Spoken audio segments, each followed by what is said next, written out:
Breakfast ਤੁਹਾਡਾ ਸਵਾਗਤ ਹੈ ਜੀ ਡਾਕਟਰ ਸਾਹਿਬ। ਐਂਡ ਵਾਲੀ ਸ਼ੁਰੂ ਤੋਂ ਪਹਿਲਾਂ ਅਸੀਂ ਆਪਣੇ ਦਰਸ਼ਕਾਂ ਦੇ ਜੋ ਫੇਸਬੁੱਕ ਮੈਸੇਜ ਨੇ ਪਹਿਲੇ ਸੈਗਮੈਂਟ ਤੇ ਆਏ ਨੇ ਉਹ ਆਪਾਂ ਡਿਸਕਸ ਕਰਦੇ ਹਾਂ ਆਪਣੇ ਦਰਸ਼ਕਾਂ ਨਾਲ ਹੀ। ਸਾਡੇ ਕੋਲ 30 ਦੇ ਕਰੀਬ ਫੇਸਬੁੱਕ ਮੈਸੇਜ ਆਏ ਨੇ। ਸਾਡੇ ਕੋਲ ਪਹਿਲਾ ਮੈਸੇਜ ਆਇਆ ਹੈ ਸੁਖਵਿੰਦਰ ਸਿੰਘ ਰਿਆਤਰੀ ਦਾ। ਇਹ ਲਿਖਦੇ ਨੇ ਵਾਹਿਗੁਰੂ ਜੀ। ਮੈਂ ਇਸ ਨੂੰ ਪੜ੍ਹ ਦੇਣਾ ਜ਼ਰਾ ਕਿਉਂਕਿ ਵਕਤ ਦੀ ਸੀਮਾ ਹੈ। ਵਾਹਿਗੁਰੂ ਜੀ ਕਾ ਖਾਲਸਾ ਵਾਹਿਗੁਰੂ ਜੀ ਕੀ ਫਤਿਹ।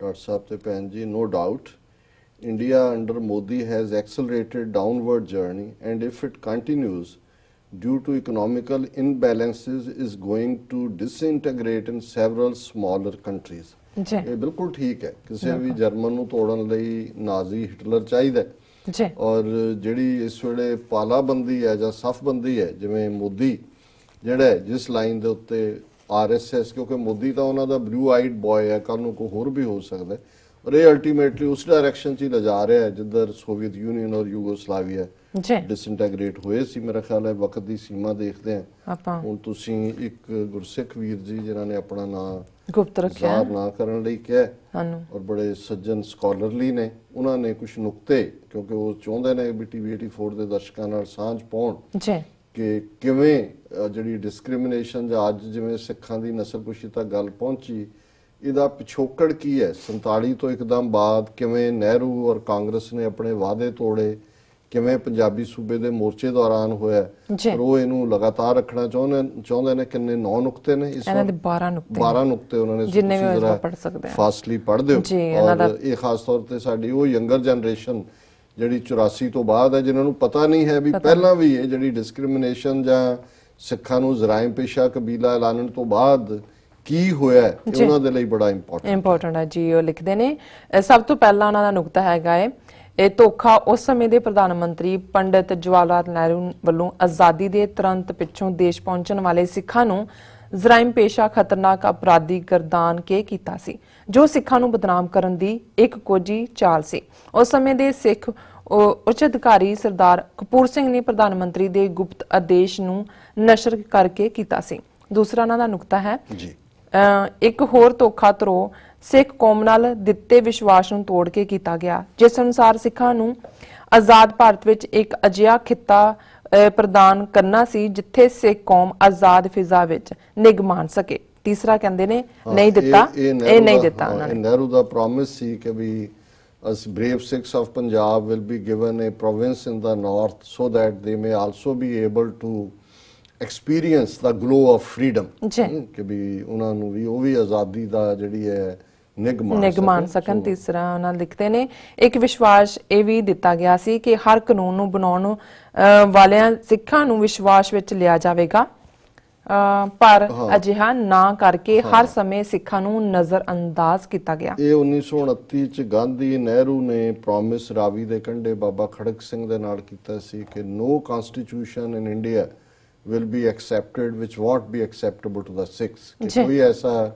ਆਇਨ ਸੰਵਿਧਾਨ ਨਹੀਂ ਮੰਨਿਆ ਜਾਏਗਾ ਜਿਹਨੂੰ ਸਿੱਖ ਮਨਜ਼ੂਰ ਨਹੀਂ ਕਰਨਗੇ। ਪਰ ਹਾਲ ਇਹ ਹੈ ਵੀ ਸਾਨੂੰ ਤਾਂ ਉਸ ਸੰਵਿਧਾਨ ਦੇ ਆਰਟੀਕਲ 25B ਨੇ ਹਿੰਦੂ ਬਣਾਤਾ। ਫੋਰਥ ਉਹਨਾਂ ਦਾ ਨੁਕਤਾ ਹੈਗਾ ਸਿੱਖਾਂ ਦੇ ਵਿਰੁੱਧ ਕਈ ਪਾਬੰਦੀਆਂ ਲਗਾ ਕੇ ਸਿੱਖਾਂ ਨੂੰ ਭਾਰਤ ਵਿੱਚ ਜ਼ਲੀਲ ਕਰਨ ਦਾ ਯਤਨ ਕੀਤਾ ਜਾਂਦਾ ਰਿਹਾ। ਇਹ ਇੱਕ ਗਿਣੀ ਮਿੱਥੀ ਸਾਜ਼ਿਸ਼ ਅਤੇ ਕੌਮ ਨਾਲ ਧਰੋਹ ਸੀ। ਪੰਜਵਾਂ ਲਿਖਦੇ ਨੇ ਪੰਜਾਬੀ ਭਾਸ਼ਾ ਨੂੰ ਅਹਿਮੀਅਤ ਨਾ ਦੇ ਕੇ ਸਗੋਂ ਨਕਾਰਿਆ ਗਿਆ ਅਤੇ ਸਰਕਾਰੀ ਸਕੂਲਾਂ ਵਿੱਚ ਪੰਜਾਬੀ ਭਾਸ਼ਾ ਦੀ ਥਾਂ ਹਿੰਦੀ ਨੂੰ ਅਹਿਮੀਅਤ ਦਿੱਤੀ ਗਈ ਤਾਂ ਕਿ ਸਿੱਖਾਂ ਦੇ ਹੌਸਲੇ ਤੇ ਇੱਕ ਹੋਰ ਚੋਟ ਕੀਤੀ ਜਾ ਸਕੇ। ਨੋ ਡਾਊਟ ਪੰਜਾਬੀ ਭਾਸ਼ਾ ਨੂੰ ਅਹਿਮੀਅਤ ਨਾ ਦੇਣ ਦਾ ਕਾਰਨ ਇੱਕ ਇਹ ਵੀ ਸੀ ਕਿ ਇਸ ਦੀ ਲਿਪੀ ਗੁਰਮੁਖੀ ਸੀ, ਜੋ ਕਿ ਗੁਰੂ ਅੰਗਦ ਦੇਵ ਜੀ ਦੀ ਸੁਧਾਰੀ ਹੋਈ ਲਿਪੀ ਸੀ ਅਤੇ ਇਸੇ ਲਿਪੀ ਵਿੱਚ ਲਿਖੀ ਸਮੁੱਚੀ ਬਾਣੀ ਸ੍ਰੀ ਗੁਰੂ ਗ੍ਰੰਥ ਸਾਹਿਬ ਵਿੱਚ ਸੁਸ਼ੋਭਿਤ ਹੈ। ਪੰਜਾਬੀ ਹਿੰਦੂਆਂ ਦੀ ਇਹ ਮੰਗ ਸੀ ਕਿ ਜੇ ਤੁਸੀਂ ਪੰਜਾਬੀ ਬੋਲੀ ਦੀ ਲਿਪੀ ਦੇਵਨਾਗਰੀ ਬਣਾ ਦਿਓ, ਅਸੀਂ ਪੰਜਾਬੀ ਸੂਬਾ ਮੰਨ ਲੈਣੇ ਕਿ ਗੁਰਮੁਖੀ ਛੱਡੋ। ਸੋ ਈਵਨ ਇਹਨਾਂ ਨੂੰ ਕੱਲੀ ਬੋਲੀ ਨਹੀਂ ਲਿਪੀ ਨਾਲ ਵੀ ਪ੍ਰੋਬਲਮ ਸੀ ਕਿਉਂਕਿ ਗੁਰੂ ਗ੍ਰੰਥ ਸਾਹਿਬ ਜਿਹੜਾ ਹੈ ਉਹ ਗੁਰਮੁਖੀ ਵਿੱਚ। ਬਿਲਕੁਲ। ਸਤਵਾਂ ਦਾ ਹੈਗਾ ਸਿੱਖ ਸਵਰੂਪ ਵਾਲੇ ਸ਼ਡਿਊਲਡ ਕਾਸਟ ਬਰਾਦਰੀ ਨੂੰ ਉਹ ਸਹੂਲਤਾਂ ਨਾ ਦੇਣ ਦਾ ਫੈਸਲਾ ਜੋ ਦੇਸ਼ ਦੇ ਬਾਕੀ ਸ਼ਡਿਊਲਡ ਕਾਸਟ ਲੋਕਾਂ ਨੂੰ ਮਿਲਦਾ ਸੀ ਵੀ ਵੱਡਾ ਧੋਖਾ ਅਤੇ ਕੌਮ ਨਾਲ ਧਰੋਹ ਸੀ, ਜਿਸ ਲਈ ਸ਼੍ਰੋਮਣੀ ਅਕਾਲੀ ਦਲ ਨੂੰ ਸੰਘਰਸ਼ ਵੀ ਕਰਨਾ ਪਿਆ ਸੀ। 8ਵਾਂ ਨਾਂ ਦਾ ਹੈਗਾ ਇਹਦਾ ਨੁਕਤਾ ਇਹ ਹੈ ਵੀ ਜਦੋਂ reservation schedule caste schedule tribe ਨੂੰ ਦਿੱਤੀ ਉਹਦੇ ਚੋਂ ਸਿੱਖਾਂ ਨੂੰ ਬਾਹਰ ਕੱਢ ਦਿੱਤਾ ਸੀ। ਪਟੇਲ ਕਹਿੰਦਾ ਜੀ ਸਿੱਖਾਂ 'ਚ ਤਾਂ ਜ਼ਾਤ-ਪਾਤ ਹੁੰਦੀ ਨਹੀਂ ਤੇ ਨਤੀਜਾ ਇਹ ਹੋਇਆ ਵੀ ਯੂਪੀ ਬਿਹਾਰ ਜਿਹੜੇ ਬਹੁਤ ਸਾਰੇ ਸ਼ਡਿਊਲ ਕਾਸਟ ਸਿੱਖ ਬਣੇ ਸੀ ਉਹ ਵਾਪਸ ਮੁੜਨੇ ਸ਼ੁਰੂ ਹੋ ਗਏ ਔਰ ਉਦੋਂ ਮਾਸਟਰ ਤਾਰਾ ਸਿੰਘ ਨੇ ਮੋਰਚੇ ਦਾ ਐਲਾਨ ਕੀਤਾ ਔਰ ਇਹ ਜਿਹੜੀ ਰਿਜ਼ਰਵੇਸ਼ਨ ਹੈ ਜਿਹੜੀ 6 ਕਬੀਲਿਆਂ ਲਈ ਬਾਅਦ ਚ ਨਿਕਲੀ ਇਹ ਉਸ ਮੋਰਚੇ ਤੋਂ ਬਾਅਦ ਨਿਕਲੀ ਔਰ ਇਹ ਵੀ ਬੜੀ ਵੱਡੀ ਡਿਸਕ੍ਰਿਮੀਨੇਸ਼ਨ ਸੀ ਉਸ ਪੀਰੀਅਡ 'ਚ ਔਰ ਅਜੇ ਵੀ ਜਿਹੜੇ ਈਸਾਈ ਔਰ ਮੁਸਲਮਾਨ ਸ਼ਡਿਊਲ ਕਾਸਟ ਨੇ ਉਹਨਾਂ ਨੂੰ ਰਿਜ਼ਰਵੇਸ਼ਨ ਦੀਆਂ ਸਹੂਲਤਾਂ ਨਹੀਂ ਨੇ। ਬਿਲਕੁਲ। 8ਵਾਂ ਦਾ ਹੈਗਾ ਸਿੱਖ ਲੀਡਰਾਂ ਦੇ ਹਰ ਬਿਆਨ ਨੂੰ ਸ਼ੱਕ ਦੀ ਨਿਗਾਹ ਨਾਲ ਵੇਖਣਾ ਅਤੇ ਉਹਨਾਂ ਨੂੰ ਪਾਕਿਸਤਾਨੀ ਏਜੰਟ ਗਰਦਾਨਾ ਵੀ ਬਹੁਤ ਵੱਡਾ ਧਰੋ ਸੀ ਜੋ ਮਨਘੜਤ ਅਤੇ ਸਾਜ਼ਿਸ਼ ਤਹਿਤ ਸੀ। 9ਵਾਂ ਭਾਸ਼ਾ ਅਨੁਸਾਰ ਪੰਜਾਬੀ ਸੂਬਾ ਨਾ ਬਣਾਉਣ ਅਤੇ ਇਸ ਦੇ ਜ਼ਿਕਰ ਕਰਨ ਤੇ ਵੀ ਪਾਬੰਦੀ ਲਾਉਣੀ ਸਿੱਖ ਕੌਮ ਨੂੰ ਦਬਾਉਣ ਦਾ ਇੱਕ ਕੋਝਾ ਯਤਨ ਸੀ ਜੋ ਜਾਣਬੁੱਝ ਕੇ ਸਿੱਖਾਂ ਨੂੰ ਬਦਨਾਮ ਕਰਨ ਦਾ ਯਤਨ ਸੀ ਜਿਸ ਨਾਲ ਹਿੰਦੂ ਵੋਟਾਂ ਪ੍ਰਾਪਤ ਕੀਤੀਆਂ ਜਾਣ ਸਕਣ ਅਤੇ ਸਿੱਖ ਕੌਮ ਨੂੰ ਜ਼ਲੀਲ ਕੀਤਾ ਜਾਵੇ। ਅੱਗੋਂ ਉਹਨਾਂ ਦਾ ਹੈਗਾ ਇਹ ਉਹਨਾਂ ਦਾ 10ਵਾਂ ਹੈਗਾ ਉਸ ਸਮੇਂ ਦੀ ਪੰਜਾਬ ਕਾਂਗਰਸ ਸਰਕਾਰ ਵੱਲੋਂ ਕੇਂਦਰ ਸਰਕਾਰ ਦੇ ਇਸ਼ਾਰੇ ਤੇ ਦਰਬਾਰ ਸਾਹਿਬ ਅੰਦਰ ਪੁਲਿਸ ਪ੍ਰਵੇਸ਼ ਕਰਵਾ ਕੇ ਸਿੱਖ ਕੌਮ ਦੀ ਧਾਰਮਿਕ ਸ਼ਰਧਾ ਨੂੰ ਠੇਸ ਪਹੁੰਚਾਉਣ ਦਾ ਯਤਨ ਕੀਤਾ ਗਿਆ ਸੀ ਜਿਸ ਦੀ ਪਿੱਛੋਂ ਪੰਜਾਬ ਦੇ ਤਤਕਾਲ ਮੁੱਖ ਮੰਤਰੀ ਵੱਲੋਂ ਮੁਆਫੀ ਵੀ ਮੰਗੀ ਗਈ ਸੀ। ਇਹ ਵੀ ਇੱਕ ਸਿੱਖ ਕੌਮ ਦੇ ਜਜ਼ਬਾਤਾਂ ਤੇ ਹਮਲਾ ਸੀ। ਇਹ 1950 ਜਾਂ ਸ਼ਾਇਦ 55 ਜਾਂ 56 ਚ ਭੀਮ ਸੈਨ ਸੱਚਰ ਚੀਫ ਮਿਨਿਸਟਰ ਸੀ ਜਿਹੜਾ ਕੁਲਦੀਪ ਨਈਅਰ ਦਾ ਸਹੁਰਾ ਇਹਨੇ ਪੁਲਿਸ ਭੇਜੀ ਸੀ ਗੋਲੀ ਵੀ ਚਲਾਈ ਸੀ ਬਾਅਦ ਚ ਉਹਨੇ ਮਾਫੀ ਮੰਗੀ ਰਿਜ਼ਾਈਨ ਕੀਤਾ ਫਿਰ ਪ੍ਰਤਾਪ ਸਿੰਘ ਕੈਰੋਂ ਨੂੰ ਨਹਿਰੂ ਲੈ ਆਇਆ ਵੀ ਸਿੱਖਾਂ ਨੂੰ ਕੁੱਟ ਸਿੱਖ ਹੀ ਚਾੜ ਸਕਦਾ ਹੈ ਸੋ ਉਸ ਵਾਕਿਆ ਬਾਰੇ ਇਹਨਾਂ ਨੇ ਇਸ਼ਾਰਾ ਹਾਂਜੀ ਆਪਾਂ 2 ਪੁਆਇੰਟ ਰਹਿ ਗਏ ਨੇ ਸਾਡੇ ਕੋਲ। ਪੰਜਾਬੀ ਸੂਬੇ ਦੇ ਸੱਤਿਆਗ੍ਰਹਿ ਨੂੰ ਗੱਦਾਰ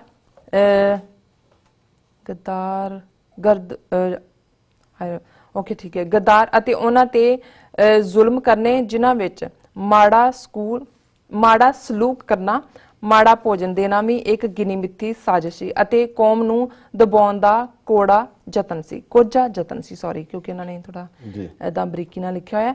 ਫਿਰ ਉਹਨਾਂ ਜਿਹੜਾ ਉਹਨਾਂ ਲਾਸਟ ਵਾਲਾ ਨੁਕਤਾ ਹੈਗਾ ਇੱਕ ਫੈਸਲੇ ਅਨੁਸਾਰ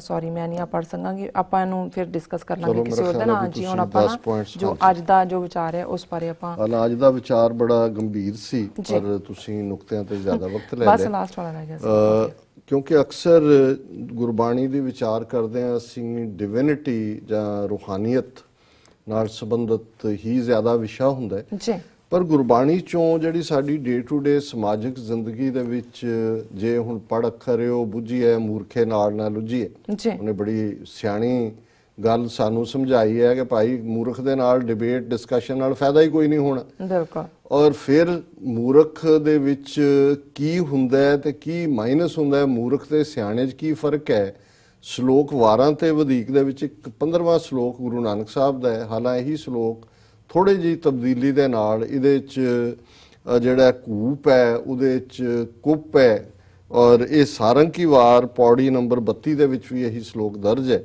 ਔਰ ਮਨੋ ਜੇ ਅੰਧੇ ਕੂਪ ਕਿਹਾ ਬਿਰਧ ਨਾ ਜਾਣਣੀ ਮਨ ਅੰਧੈ ਉਂਦੇ ਕੰਵਲ ਦਿਸਨ ਖਰੇ ਕਰੂਪ ਇੱਕ ਕਹਿ ਜਾਣਨ ਕੋਇਆ ਬੁੱਝਣ ਇੱਕ ਕਹਿ ਜਾਣਨ ਕਿਹਾ ਬੁੱਝਣ ਤੇ ਨਰ ਸੁਗੜ ਸਰੂਪ।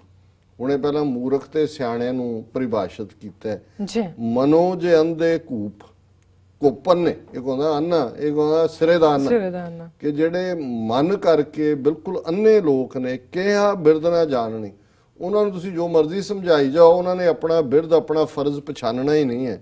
ਮਨ ਅੰਧੇ ਕਿਉਂਕਿ ਉਹਨਾਂ ਦੇ ਮਨ ਹੀ ਅੰਨੇ ਨੇ ਅੰਦਰ ਉਹਨਾਂ ਦੇ ਚਾਨਣ ਹੈ ਹੀ ਨਹੀਂ ਉਹਦੇ ਕਵਲ ਹੁਣ ਕਿਉਂਕਿ ਲੋਟਸ ਜਦੋਂ ਦਿਲ ਦੀ ਗੱਲ ਹੁੰਦੀ ਕਿ ਦਿਲ ਹੀ ਪੁੱਠਾ ਉਹਨਾਂ ਦਾ ਤੁਸੀਂ ਉਹਦੇ 'ਚ ਗੱਲ ਕੋਈ ਵਾੜ ਹੀ ਨਹੀਂ ਸਕਦੇ। ਇਹ ਕਮਲ ਉਦਣਾ ਤੇ ਕਮਲ ਵਿਕਸਣਾ ਇਹ ਰੂਹਾਨੀਅਤ ਦੇ ਈਡੀਅਮ ਨੇ ਗੁਰਬਾਣੀ ਦਿਸਨ ਖਰੇ ਕਰੂਪ ਔਰ ਜਿਹੜੇ ਮਨ ਦੇ ਅੰਨੇ ਨੇ ਇਹਨਾਂ ਵੱਲ ਤੁਸੀਂ ਦੇਖੋਗੇ ਤਾਂ ਇਹਨਾਂ 'ਚ ਕੋਈ ਖੂਬਸੂਰਤੀ ਨਹੀਂ ਹੁੰਦੀ ਯਾਨੀ ਅਗਲੀ ਹੋਣ ਦਾ ਅਗਲੀ ਕੋਈ ਫੀਚਰਸ ਜਾਂ ਕਲਰ ਨਾਲ ਨਹੀਂ ਗੁਰੂ ਸਾਹਿਬ ਨੇ ਡਿਫਾਈਨ ਕੀਤਾ ਹੈ ਇਹ ਕਰੂਪਤਾ ਬਿਆਨ ਕੀਤੀ ਜਿਹੜਾ ਮਨ ਦਾ ਅੰਧਾ ਹੈ ਔਰ ਉਹਨੂੰ ਆਪਣੇ ਇਨਸਾਨੀ ਫਰਜ਼ਾਂ ਦੀ ਪਛਾਣ ਵੀ ਨਹੀਂ ਹੈ।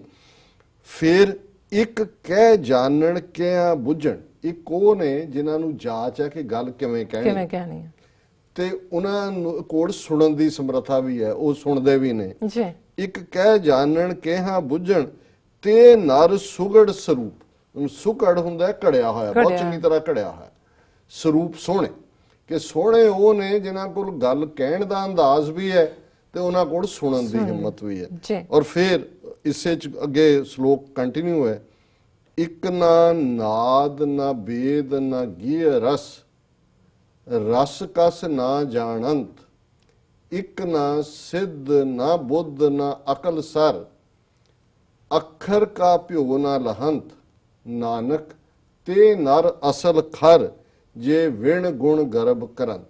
ਹੁਣ ਇਹਦੇ ਚ ਫਾਈਨ ਆਰਟਸ ਦੀ ਗੁਰੂ ਨਾਨਕ ਸਾਹਿਬ ਨੇ ਗੱਲ ਕੀਤੀ। ਨਾਦ ਹੈ ਜਿਹਦੇ ਚ ਮਿਊਜ਼ਿਕ ਸ਼ਬਦ, ਜਿਹੜੇ ਜਿਵੇਂ ਸਿੰਗੀ ਦੀ ਆਵਾਜ਼ ਹੈ, ਜਾਂ ਅੱਜ ਦੇ ਇਨਸਟਰੂਮੈਂਟ ਬੈਂਜੋ ਹੈ, ਜਾਂ ਮੈਂਡੋਲੀਅਨ ਹੈ, ਜਾਂ ਪੁਰਾਣੇ ਸਾਡੇ ਜਿਹੜੇ ਜਿਨ੍ਹਾਂ ਨੂੰ ਅਸੀਂ ਉਹਨਾਂ ਲਈ ਖਾਸ ਸ਼ਬਦ ਇਸਤੇਮਾਲ ਹੁੰਦਾ ਹੈ, ਜਿਹੜੇ ਤਾਰ ਨਾਲ ਵੱਜਣ ਵਾਲੇ ਸਾਜ਼ ਨੇ ਜੀ, ਸਿਤਾਰ। ਹਾਂ, ਨਹੀਂ ਸਿਤਾਰ ਉਹਦੇ ਚ ਨਹੀਂ ਆਉਂਦਾ। ਓਵਰਆਲ ਜਿਹੜੇ ਜਿਨ੍ਹਾਂ ਦੇ ਵਿੱਚ ਤਾਰ ਸੀ, ਜਿਹਦੇ ਚੋਂ ਰਬਾਬ ਹੈ, ਦੂਸਰੇ ਨੇ ਜੀ। ਇੱਕ ਗੁਰੂ ਸਾਹਿਬ ਕਹਿੰਦੇ ਨੇ ਉਹ ਨੇ ਜਿਨ੍ਹਾਂ ਦੇ ਕੋਲ ਨਾਦ ਹੈ, ਮਿਊਜ਼ਿਕ ਦਾ ਆਰਟ ਹੈ, ਵੇਦ ਲਰਨਿੰਗ ਨੂੰ ਕਹਿੰਦੇ ਨੇ, ਗਿਆਨ ਹੈ ਜੀ। ਤੇ ਗੀਹ ਰਸ, ਗੀਤਾਂ ਨੂੰ ਕਹਿੰਦੇ ਨੇ, ਮਿਊਜ਼ਿਕ ਦਾ ਰਸ ਲੈਣਾ।